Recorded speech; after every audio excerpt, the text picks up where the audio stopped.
Saat gadis kecil bermain di tepi sungai, tanpa sengaja melihat seekor kepiting besar hampir tenggelam. Dia mendekat dan melihat, menemukan bahwa kaki kepiting terjepit di batu. Maka dengan baik hati dia menyelamatkan kepiting itu. Tidak disangka kepiting ini begitu manusiawi. Mengibaskan kedua cangkangnya sebagai tanda terima kasih kepada gadis itu. Melihat kepiting ini begitu lucu, Lisa memutuskan untuk mengadopsinya sebagai hewan peliharaan. Kepiting juga sangat menyukai Lisa. Tetapi Lisa belum pernah memelihara kepiting sebelumnya. Tidak tahu bagaimana cara memberi makan. Maka dia kembali ke rumah dan bertanya kepada ayahnya. Ayahnya adalah seorang ahli biologi. Saat itu dia sibuk dengan eksperimennya. Tidak punya waktu untuk berbicara dengannya sama sekali. Namun setelah ditanya berkali-kali oleh putrinya, ayahnya hanya mengatakan bahwa kepiting adalah pemakan segala. Artinya, kepiting memakan segala sesuatu. Ketika Lisa mendengarnya, dia segera mengerti. Maka dia memanfaatkan kesempatan ketika ayahnya pergi. Dia diam-diam pergi ke platform eksperimen. Dia memetik beberapa buah percobaan dari pohon. Berencana memberikannya kepada kepiting untuk dimakan. Melihat anggur besar yang lezat ini, kepiting juga tidak kalah. Dia segera menangkap satu persatu. Sepertinya memuaskan selera makanannya. Dalam sekejap, dia memakan semua buah percobaan itu. Setelah makan, dia bahkan memberi pujian kepada Lisa. Namun Lisa tidak menyangka. Tindakannya segera berubah menjadi bencana besar. Satu hari kemudian, ayah sepertinya menemukan kehilangan buah percobaan. Dia sengaja menghitungnya sekali lagi. Saat itu ibu sedang di ruang bawah tanah, mengeluh tentang pekerjaan rumah yang tak pernah selesai setiap hari. Tiba-tiba dia melihat keranjang anyaman bergerak sedikit. Saya sangat penasaran sehingga saya ingin membukanya dan melihat apa yang ada di dalamnya. Dan dia melihat seekor kepiting sebesar mangkuk. Ibunya terkejut sampai berteriak keras. Teriakan itu membuat ayah terkejut. Tanpa sengaja menumpahkan larutan kimia.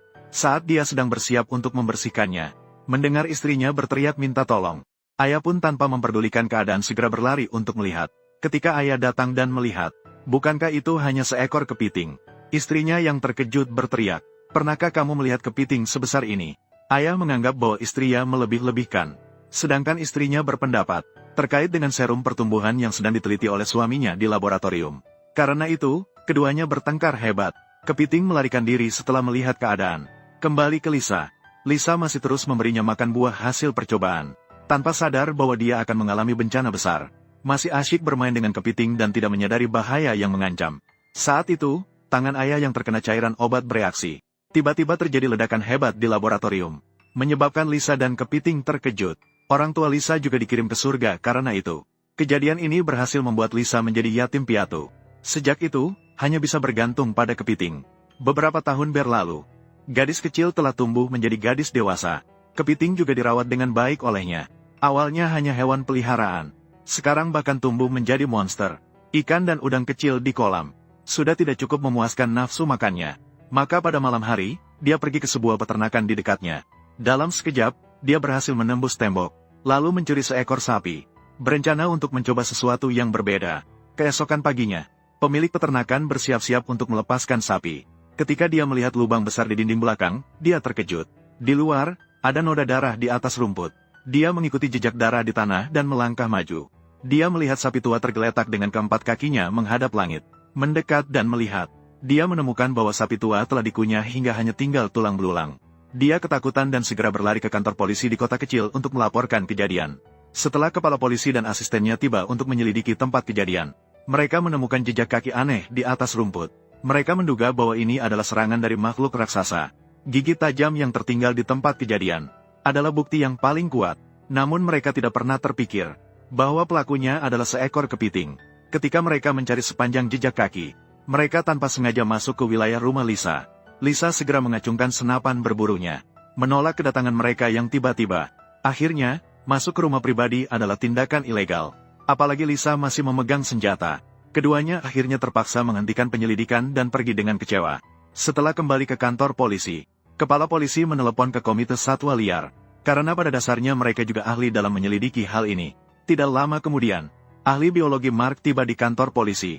Setelah memahami situasi secara umum, kepala polisi membawa Mark untuk menyelidiki ulang tempat kejadian. Mark juga punya keahlian dalam hal ini. Begitu dia melihat, dia langsung tahu jejak ini ditinggalkan oleh kepiting. Maka dia mengikuti jejak tersebut untuk melacaknya. Sampai di hutan dekatnya. Dan akhirnya membuat penemuan mengejutkan. Di atas rumput terdapat banyak telur kepiting seukuran kepala. Tidak diketahui kapan mereka menetas. Dia segera mengeluarkan ponselnya. dan mengambil foto mereka semua. Bersiaplah untuk mempostingnya di momen. Namun dia terkejut. Ternyata di sebelahnya ada cangkang kepiting yang lebih besar dari mobil. Hal ini membuat Mark merasa tegang seketika. Dalam kebingungan, dia gemetar saat mendekat untuk melihat. Dia memperhatikan cangkang raksasa di depannya dengan seksama. Mark yang sudah sering melihat dunia, tidak bisa menahan diri untuk menghirup udara dingin. Pasti ada banyak telur kepiting di dalamnya. Maka dia mengeluarkan penggaris untuk mengukurnya. Sayangnya penggarisnya tidak cukup panjang. Setelah melakukan pengukuran kasar, panjang cakar saja sudah mencapai 2,8 meter. Sudah cukup untuk membeli mobil baru. Saat dia bersiap-siap untuk memerintahkan orang untuk mengeluarkannya, tiba-tiba sebuah senapan berburu menodai ke arahnya. Seorang gadis yang menghisap cerutu memperingatkannya. Ini adalah wilayahku. Tanpa izinnya, orang asing tidak boleh masuk sembarangan. Jika kamu tidak pergi, aku akan menembakmu. Mark tahu lawannya tidak mudah ditaklukkan. Pria sejati tidak akan menerima kerugian. Saya harus lari secepat mungkin. Kau anak kecil memang lari cepat. Gadis cantik ini agak berani. Seseorang berjalan di jalan kecil yang gelap. Saat itu, seorang pria botak menjijikkan melihatnya. Dia dengan sukarela ingin mengantarnya pulang. Wanita itu masih mengira pria itu adalah orang baik. Tanpa berpikir panjang, dia naik ke mobilnya. Tidak disangka, pria botak itu membawa mobil masuk ke hutan. Wanita itu berjuang melawan dengan keras. Dia membalas dengan menamparnya. Lalu dia mencari kesempatan untuk melarikan diri. Pria botak itu masih tidak menyerah. Dia segera turun dari mobil dan mengejarnya. Saat pria botak itu berencana untuk bertindak kasar, tiba-tiba dia tersandung oleh sesuatu dan jatuh ke tanah. Dia bangkit perlahan dan melihat dengan seksama. Ternyata beberapa kepiting sebesar wajan. Dia sudah besar tapi belum pernah melihat kepiting sebesar itu. Awalnya ingin mengusir mereka. Tapi kepiting sama sekali tidak takut, malah menyerang dan menangkap pria botak itu. Dengan cengkeraman yang kuat, pria botak itu kesulitan untuk bangkit lagi. Melihat pria botak diserang, wanita hanya terkejut melihat dari samping. Tidak berani mendekat untuk membantu. Setelah teriakan mengerikan, pria botak kemudian dipecah oleh kepiting. Melihat adegan mengerikan ini, wanita benar-benar ketakutan. Berteriak sepanjang jalan keluar dari hutan kecil. Namun kepiting di belakangnya tidak berniat melepaskannya. Untungnya, tepat ada seorang pria yang lewat dengan mobil. Pria itu dengan baik hati menyelamatkannya ke dalam mobil. Wanita panik mengatakan melihat kepiting memakan orang. Memintanya untuk segera mengemudi menjauh dari sini. Namun pria itu tidak mempedulikan. Injak pedal gas, menghancurkan satu persatu kepiting di jalan. Seiring dengan semakin banyak kepiting yang hancur, pria itu semakin terekspitasi. Ini juga sangat menarik. Jelas dia belum menyadari keparahan masalah ini. Saat dia merasa bangga, seekor kepiting raksasa tiba-tiba muncul. Berdiri dengan marah di depan mobil. Pria itu segera menginjak rem dengan cepat. Kali ini dia akhirnya tidak bisa lagi tertawa. Kemudian dia dengan cepat mundur mobil sejauh 100 meter. Setelah menjauh dengan cukup jauh, dia menekan gas hingga maksimum. Saat dia hampir menabrak kepiting raksasa, dengan melakukan manuver meliuk yang berbahaya, dia berhasil menghindari serangan mematikan. Setelah mobil pergi, kepiting raksasa mengelus kepiting kecil yang hancur. Dengan sedih dan marah, kepiting itu meraung. Dua orang yang berhasil melarikan diri tiba di sebuah bar di dekatnya. Mereka menceritakan kejadian aneh kepiting yang melukai orang kepada semua orang. Akibatnya, semua orang mengira kedua orang itu gila. Sementara Mark di sampingnya justru mendengarnya. Dia seketika teringat akan cangkang kepiting raksasa yang pernah dilihatnya. Sesuai dengan kepiting yang berbahaya ini, maka dia segera meminta pria itu membawanya untuk mencari tahu. Karena serangan sebelumnya ke peternakan, kemungkinan besar adalah kepiting besar ini. Ketika kedua orang itu tiba di hutan, mereka melihat kepiting besar meraung dan datang seperti yang dijanjikan. Ternyata ini adalah markas rahasianya. Itu tidak hanya mengganti kulit di sini, tetapi juga bertelur di sini. Karena baru saja kehilangan banyak anak, sang ibu kepiting marah dan mulai bertelur lagi. Jadi dia tidak menyadari ada orang di sekitar. Lalu dia berbalik dan menghitung, ada tepat 10 telur. Akhirnya dia berbalik dan dengan 8 kaki panjangnya pergi mencari makanan. Setelah kepiting raksasa pergi, kedua orang itu segera keluar untuk memeriksanya. Dengan rasa ingin tahu, mengambil telur kepiting yang ada di tanah. Dengan hati-hati memegangnya di tangan. Terasa lembut, tiba-tiba tangan pria itu tergelincir. Telur kepiting hancur di tanah. Saat kejadian ini terjadi, wanita tua yang merokok cerutu, ketika dia melihat barang-barang aneh di tanah, muncul di wilayahnya sendiri. Wanita tua itu sangat marah. Dengan wajah angkuh, dia mengangkat semprotan dan mulai menembak. Meskipun Mark mencoba keras untuk menghentikannya, dia masih nekat untuk menghancurkan telur-telur kepiting ini. Semuanya dihancurkan. Namun suara tembakan segera memanggil ibu kepiting kembali. Melihat anaknya hilang lagi, ibu kepiting marah sampai gemetar. Sekali pukul, dia memotong lengan wanita tua itu. Barulah wanita tua itu akhirnya merasa takut. Dia segera menutup luka dan berlari pulang. Ibu kepiting yang marah mengejar dengan keras. Wanita tua itu mengira dia aman setelah bersembunyi di rumah. Ternyata, kepiting besar menggunakan penjepit besarnya. Rumahnya dirobohkan. Ini bukanlah kepiting biasa. Dua cakar besar seperti ekskavator merobohkan rumah. Semua ibu besar di dalam rumah ketakutan. Panik mencari beberapa butir peluru. Belum sempat memuat peluru, rumahnya langsung dibuat lubang besar. Satu cakar langsung menarik ibu besar yang putus asa keluar. Harus membuat ibu besar membayar harganya. Karena tadi ibu besar tidak berkata-kata. Langsung menembak hancur semua telur kepiting raksasa. Tindakan ini benar-benar membuat ibu kepiting marah. Untuk membalas dendam atas anak-anaknya, kepiting besar memukul ibu besar ke tanah. Membuat ibu besar dengan mudah mendapatkan makanan kotak. Dalam sekejap, kepala polisi datang ke tempat kejadian dengan asistennya. Seiring dengan orang-orang terus-menerus terluka oleh kepiting, seluruh kota kecil merasa terancam. Kantor polisi juga menghadapi tekanan besar. Namun mereka sudah memiliki tersangka. Itu adalah Lisa yang ditemukan melalui jejak kepiting terakhir kali. Karena kepiting merajalela di daerah pegunungan terpencil ini. Dan Lisa adalah satu-satunya yang tidak terluka. Jadi dia sangat dicurigai.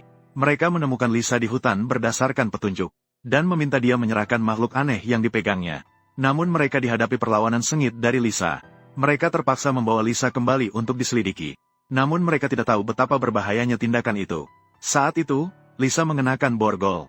Diam-diam duduk di dalam mobil tanpa berkata-kata. Seolah-olah memanggil sesuatu. Beberapa detik kemudian, kepiting besar yang bersembunyi di sungai muncul dari air. Bergegas menyelamatkan Lisa. Dengan cepat mengejar mereka. Langsung menghalangi jalan mobil di tengah jalan. Asisten belum pernah melihat kepiting sebesar ini. Ketakutan sampai meninggalkan mobil dan melarikan diri. Bahkan wanita pun tidak dipedulikan. Namun kepiting besar terus mengejar tanpa henti. Asisten segera memanjat bukit untuk menghindari serangan kepiting. Dia pikir dia akhirnya aman. Lalu mulai menantang kepiting besar. Ayo, tangkap aku, datanglah. Nak, jika kamu berani, jangan lari. Tidak disangka kepiting mengaum marah. Sepertinya mengerti perkataannya. Langsung dengan kaki panjangnya, kepiting merangkak naik. Asisten melihatnya dan langsung lari ketakutan. Tapi bagaimana mungkin dua kaki bisa lari lebih cepat dari 8 kaki kepiting? Dengan cepat ditindih kepiting di tanah. Lalu dengan kejam menggunakan penjepit besar. Kemudian kepiting kembali dengan cepat ke samping mobil. Menggunakan penjepit besar, memotong gembok tangan Lisa. Setelah menyelamatkan Lisa, kepiting yang setia melampiaskan amarahnya pada mobil. Melakukan pukulan atau tendangan ke mobil. Akhirnya mobil itu dihancurkan menjadi gumpalan besi. Setelah melepaskan emosi, akhirnya membawa Lisa pergi dari sana. Kemudian Mark dan 2 orang lainnya melewati tempat itu. Menemukan mobil yang sudah tidak terpakai. Sementara itu, mereka juga menemukan yang di kejauhan. Kepiting raksasa sedang membawa Lisa. 1 orang 1 kepiting, sangat romantis. Kepala polisi mengetahui bahwa asistennya juga tewas. Mulai menyadari akan seriusnya masalah ini. Mereka segera menghubungi pasukan untuk mengirimkan tank. Mereka berada di tepi kolam di rumah Lisa. Menemukan tempat persembunyian kepiting. Sedang bersiap untuk meledakkan kepiting itu menjadi serpihan. Namun ia dihadapi perlawanan sengit dari Lisa. Tiba-tiba Mark mendorong Lisa ke samping dengan keras. Kepala polisi segera memerintahkan serangan gila-gilaan terhadap kepiting raksasa. Namun tidak disangka, cangkang kanker menjadi tidak bisa dihancurkan. Senjata-senjata kecil itu seperti menggaruk-garuk ketika menembak ke tubuhnya. Tidak mungkin melukainya. Semua orang hanya bisa melihat kepiting berlindung di dasar danau. Kepiting raksasa itu telah memiliki cangkang yang sangat kuat. Kepala polisi terpaksa menghubungi tentara lagi untuk memanggil pesawat tempur. Bersiap untuk melakukan serangan udara. Setelah Lisa mendengar berita tersebut, khawatir hewan peliharaannya akan dibunuh. Dia merasa sangat sedih, melihat bahwa Meriam tidak bisa mengatasi kepiting. Dalam 10 tahun terakhir, kepiting tidak pernah melukai siapapun. Kejadian melukai orang beberapa kali ini murni kecelakaan.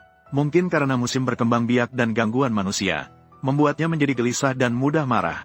Dia juga menceritakan masa kecilnya kepada Mark. Setelah mendengar kisah tentang dia dan kepiting yang saling bergantung satu sama lain, hatinya juga tergerak. Setelah semua, dia juga seorang ahli biologi. Dia sangat mencintai hewan. Jadi dia memutuskan untuk memberikan bantuan. Untuk membantu Lisa melindungi kepiting besar. Maka Mark memikirkan trik untuk mengganti kepiting besar dengan cangkang kepiting raksasa yang dia lihat sebelumnya. Yaitu dengan membawa cangkang kepiting raksasa yang dia lihat sebelumnya. dan menenggelamkannya ke dasar danau. Tidak lama kemudian, 2 pesawat tempur bantuan yang dipanggil oleh kepala polisi tiba di sini, dan setelah menembakkan puluhan rudal ke permukaan danau secara sembarangan, membuat kepiting raksasa di dasar danau benar-benar marah. Kepiting itu nekat muncul ke permukaan air, membawa kekuatan tembakan yang kuat, dan mulai menyerang manusia. Tepat pada saat itu, satu persatu, rudal-rudal terbang ke arahnya. Kepiting itu perlahan-lahan kembali ke dalam air. Setelah 2 pesawat tempur itu melakukan serangan habis-habisan. Setelah 2 pesawat tempur melakukan serangan bom yang brutal, semua orang segera melihat cangkang kepiting muncul ke permukaan air. Orang-orang masih mengira bahwa kepiting raksasa akhirnya telah dimusnahkan.